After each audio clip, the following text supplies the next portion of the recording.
তো ইউটিউব আজকের ভিডিও খুবই গুরুত্বপূর্ণ এবং সেন্সিটিভ। মনোযোগ দিয়ে পুরো ভিডিওটা দেখবেন। দেখার পর যদি ভালো লাগে লাইক কমেন্ট শেয়ার এবং সাবস্ক্রাইব করবেন।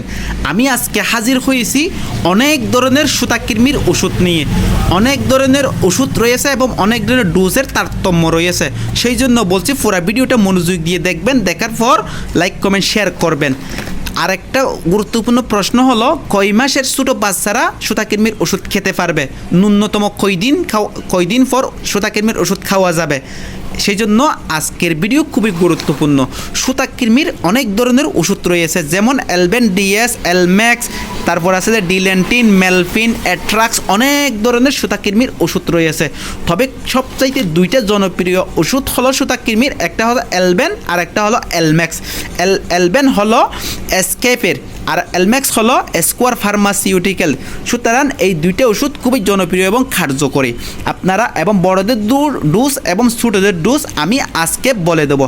যারা বড় 15 থেকে 30, 35, 70 বছরের বয়স্ক আছেন, তারা দুইটা সুতাকৃমির ওষুধ অর্থাৎ এলবেন ডিএস সেবন করবেন। একটা সেবনের 7 দিনের মধ্যে আরেকটা ওষুধ সেবন করতে হবে, তাহলে আপনার সুতাকৃমি নিশ্চয়ই 100% চলে যাবে। আর এটা যদি বা এলম্যাক্সও খেতে পারবেন। আর ছোটো বাচ্চারা ন্যূনতম কয়দিন পর এলবেন খেতে পারবেন। 1 থেকে 15 মাস পর্যন্ত কোনো শিশুদেরকে সুতাকৃমির ওষুধ খাওয়া যাবে না, মনে রাখবেন।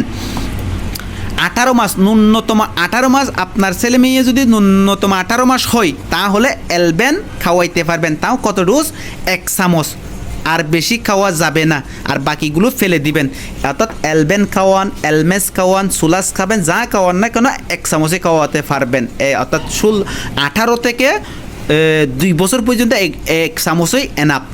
আর 2 থেকে 6-7 বছর, 5 বছর বাচ্চাদের 2 চামচ পুরাটাই খাওয়াতে হবে। এটা হলো একটা 6 থেকে 5-6 বছরের বাচ্চার জন্য একটা ডোজ, অর্থাৎ এই পুরা সিরাপটা খাওয়াইতে হবে।